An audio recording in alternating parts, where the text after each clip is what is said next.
En la clase de hoy vamos a hablar sobre la viga conjugada. Para comenzar con la explicación, pues tomemos los gráficos de carga, corte, momento, giro y deformación. Vamos a tomar un ejemplo y hablemos de una viga simplemente apoyada con una carga uniformemente distribuida. Entonces nosotros sabemos para esta carga podemos encontrar gráficamente pues los resultados, ¿no? Mi diagrama de corte, pues tengo las reacciones, una variación lineal. En el centro voy a tener 0. En el centro justamente voy a tener mi momento máximo, tiene unas condiciones de borde. Los giros en los extremos van a ser diferentes de 0 y las deformaciones máximas serán en el punto en donde los giros van a ser igual a 0. Y también por condiciones de borde, las deformaciones en los extremos van a ser 0. Tenemos entonces nuestros diagramas y habíamos dicho que estos diagramas están unidos, están enlazados. Los 3 primeros diagramas se habían revisado en la materia de mecánica racional. Sobre los 3 últimos hemos hablado en la materia de resistencia de materiales. Entonces, la relación que existe entre el diagrama de momento y el de desplazamiento o de deformación, pues tiene que ver con la segunda derivada. Si yo realizo el proceso de doble integración, voy a obtener el diagrama de deformación.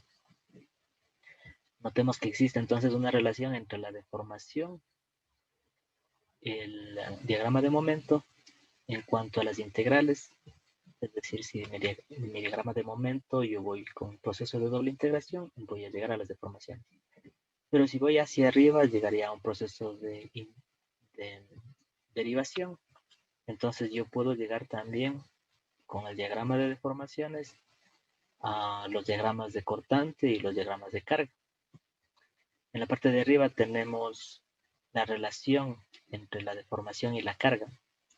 Me dice que la derivada, la cuarta derivada de la deformación va a ser igual a mi diagrama de cargas.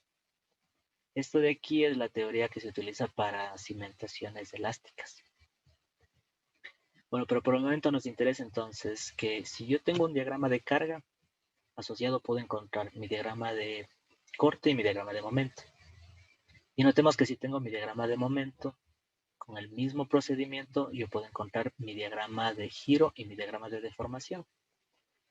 Esto es algo interesante porque notamos que los 3 diagramas, carga, corte, momento, se relacionan. Y nosotros podríamos establecer una equivalencia. Podríamos decir que si yo, por ejemplo, tuviera el diagrama de momento como una carga ficticia, podría encontrar yo también de forma gráfica mi corte ficticio y también mi momento ficticio. Es decir, es como que estuviera yo poniendo mi diagrama de momento en la parte superior. Realizo el mismo procedimiento que hacíamos antes y encontraríamos el corte ficticio y el momento ficticio. ¿A qué corresponderían estos diagramas de corte ficticio y momento ficticio? Pues en el primer caso correspondería a mi diagrama de giros y en el segundo a mi diagrama de deformaciones. Este es el procedimiento que entonces se utiliza para el método de la viga conjugada o también denominada ficticia. Y como hemos visto, lo que hacemos es trabajar con una viga conjugada o ficticia, en donde yo en lugar de poner mi diagrama de cargas, pues lo que hago es pongo mi diagrama de momentos, resuelvo esa viga, encontrando el diagrama de corte ficticio y momento ficticio, y yo tengo lo que necesito, que sería mi giro y mi deformación.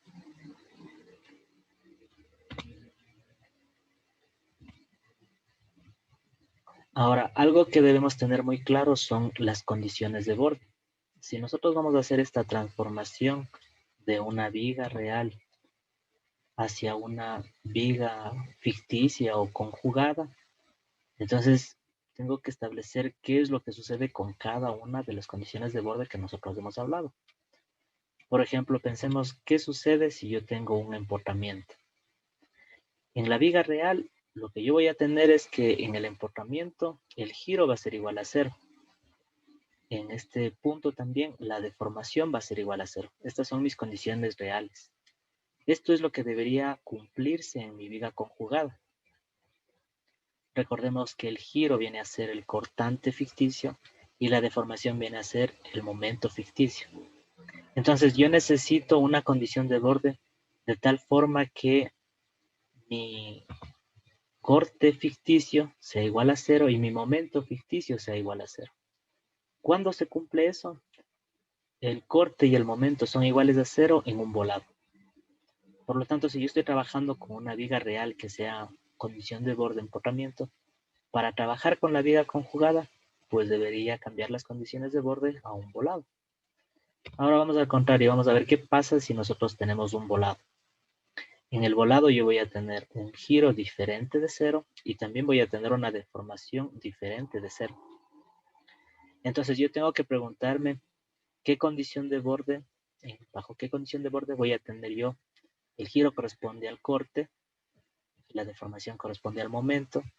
Entonces, ¿qué cortante va a ser diferente de 0 y qué momento va a ser diferente de 0?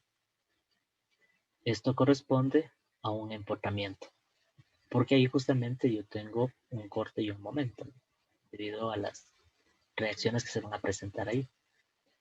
La siguiente condición de borde tiene que ver con un apoyo en el inicio o en el final. Aquí se cumple que el giro es diferente de 0 y la deformación va a ser igual a 0. Esta condición indicaría que en mi viga conjugada yo voy a tener un corte diferente de 0, un momento igual a 0. ¿Cuándo se cumple eso? Esto se cumple también en un apoyo. Entonces, si yo tengo la condición de apoyo al inicio o al final, para mi viga conjugada resulta lo mismo. Ahora hablemos de un apoyo intermedio. Esto va a ser diferente porque aquí el giro que tenga en el lado izquierdo va a ser el giro igual al giro en el lado derecho y la deformación también va a ser 0. Notemos la diferencia respecto al caso anterior. El caso anterior era una condición de apoyo, pero en el extremo. Esta es una condición de apoyo intermedio, por ejemplo, para vigas continuas. Entonces, nuevamente debo preguntarme bajo qué condición voy a tener un cortante izquierdo igual al cortante derecho y un momento igual a 0. Esto de aquí se cumple cuando yo tengo una rótula interior. ¿Sí? Porque en la rótula el momento va a ser igual a 0 porque no tengo restricción al giro. Y por último, pues nos quedaría qué sucede con la rótula. En la rótula los giros son diferentes, pero las deformaciones son iguales. Entonces tengo que preguntarme qué condición de borde voy a tener en donde el cortante va a ser diferente de izquierdo al derecho y el momento va a ser igual. Esto se cumple en un apoyo intermedio. Entonces, como podemos ver, si yo tengo una condición de emporramiento, en la conjugada sería un volado. Al revés, si en la vida real tengo un volado, en la conjugada va a ser un emporramiento. Este proceso inverso también se repite en los apoyos intermedios y en las rótulas, ¿no? Si tengo un apoyo intermedio, en la conjugada será una rótula. Si tengo una rótula, será un apoyo intermedio. Y en el caso de un apoyo en el inicio o en el final, pues en la viga conjugada también seguirá siendo un apoyo en el inicio o en el final. Veamos algunos ejemplos bastante básicos simplemente para entender este tema. Vamos a tener nuestra viga real y nuestra viga conjugada. Entonces, si yo, por ejemplo, tengo una viga simplemente apoyada, la conjugada también será una viga simplemente apoyada. Si yo tengo una viga en voladizo, pues también será una viga voladizo, pero cambiando las condiciones de borde. ¿Sí? Notemos que si, por ejemplo, yo tengo un emporramiento en el lado izquierdo, la viga conjugada será un emporramiento en el lado derecho. Y si en la viga real tengo un emporramiento en el lado derecho, en la viga conjugada sería un emporramiento en el lado izquierdo. Y así aplicaríamos entonces los cambios de las condiciones de borde para, después de cambiar las condiciones de borde, pues resolver la viga. Bueno, para poder entender todo el procedimiento, vamos a revisar un ejercicio. Planteemos una viga simplemente apoyada con una carga uniformemente distribuida W. Esta va a ser mi viga real. Entonces, en esta viga real, lo que yo quiero encontrar es el giro y la deformación, utilizando el procedimiento de la viga conjugada. Lo primero que necesitamos es encontrar la viga conjugada. La viga conjugada tengo que cambiar las condiciones de borde. Habíamos dicho, si es apoyo al inicio y apoyo al final, la viga conjugada también será apoyo al inicio y apoyo al final. ¿Y qué necesito poner ahora como mi diagrama de cargas? Mi diagrama de cargas va a ser mi diagrama de momentos. Entonces, ¿cuál es el diagrama de momento para una viga simplemente apoyada con carga uniformemente distribuida? Es WL cuadrado sobre 8, ¿no? Entonces, tengo la viga, pongo la carga, mi carga va a ser WL cuadrado sobre 8, una carga parabólica. Esta sería mi viga conjugada.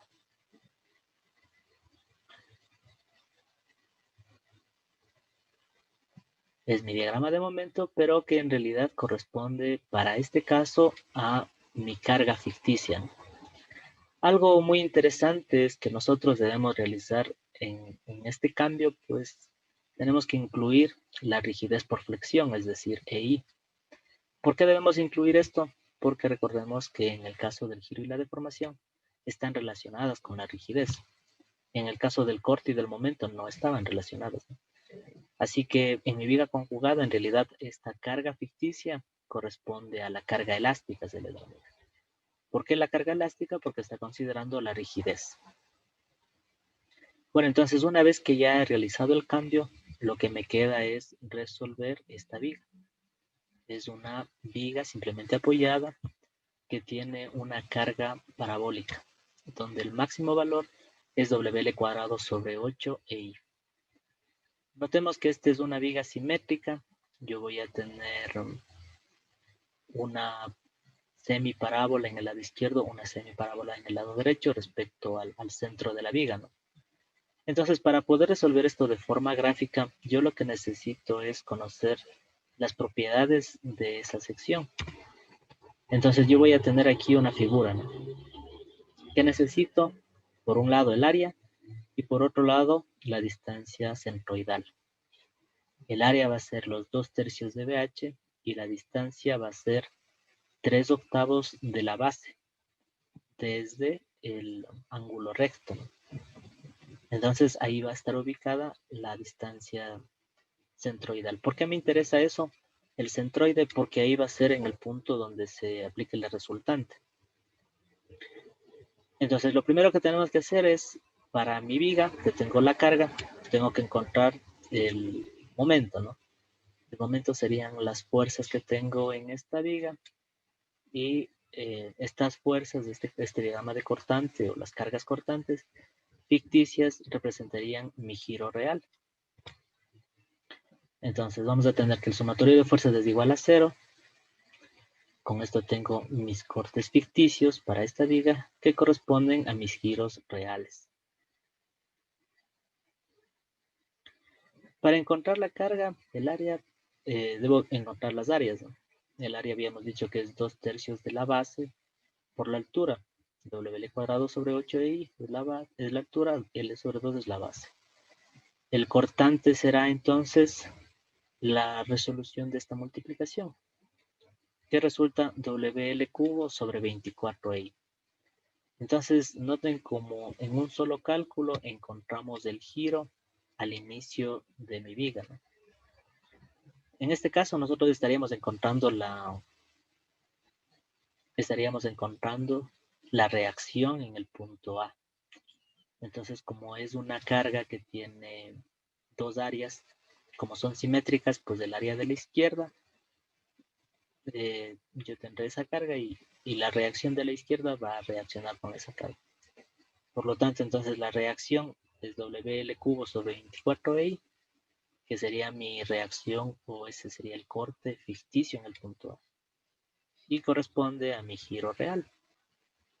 Como es una viga simétrica, en este caso yo tendría que la deformación, perdón, el giro en A y el giro en B serían iguales. Ahora necesito encontrar la deformación. ¿Cómo encontraría yo la deformación? Pues necesito un sumatorio de momentos. Para entender el sumatorio de momentos vamos a sacar aparte la mitad de esta área, ¿no? Entonces yo voy a tener que tengo aquí la reacción WL cubo sobre 24i y voy a tener aquí el área de esto, que será la fuerza, que también va a ser WL cubo sobre 24i. Esta fuerza resultante del área va a estar ubicada en el centroide, es decir, a 3/8 de la base. Ya que la base es L sobre 2, entonces va a estar ubicada a 3/8 de L sobre 2. Entonces lo que tenemos que hacer ahora es resolver este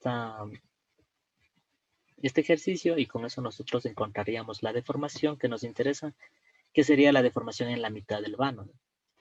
Tengo que entonces hacer un sumatorio de momentos. El sumatorio de momentos es igual a 0. Vamos a encontrar mi momento ficticio que corresponde a mi deformación real. Entonces lo que hacemos es la multiplicación de la fuerza por la distancia. El momento será la fuerza WL cubo sobre 24i. Como las dos fuerzas son iguales, resulta que vamos a multiplicar por 1 y en el otro vamos a multiplicar por 3/8 de la base, que es L sobre 2. Resolvemos esto. 1 menos 3/8 de 5/8. Y el momento ficticio sería 5 sobre 384 WL cuarta. Aquí falta sobre EI. Y esto corresponde a la deformación máxima en este punto, ¿no? Entonces nosotros simplemente en 2 pasos hemos encontrado ya la deformación máxima en esta viga. Esta es la ventaja que tenemos en este procedimiento, ¿no? Que es bastante rápido. ¿Cuál es la desventaja? La desventaja es que nosotros tenemos que conocer las áreas y las ubicaciones de los centroides de las figuras.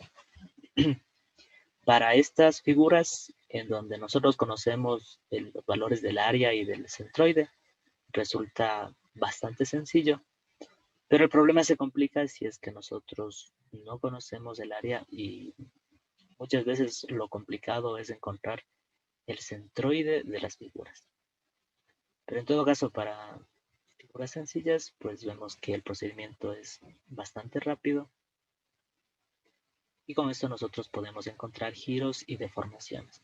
Giros con fuerzas, con el diagrama de corte, deformaciones con el diagrama de momento.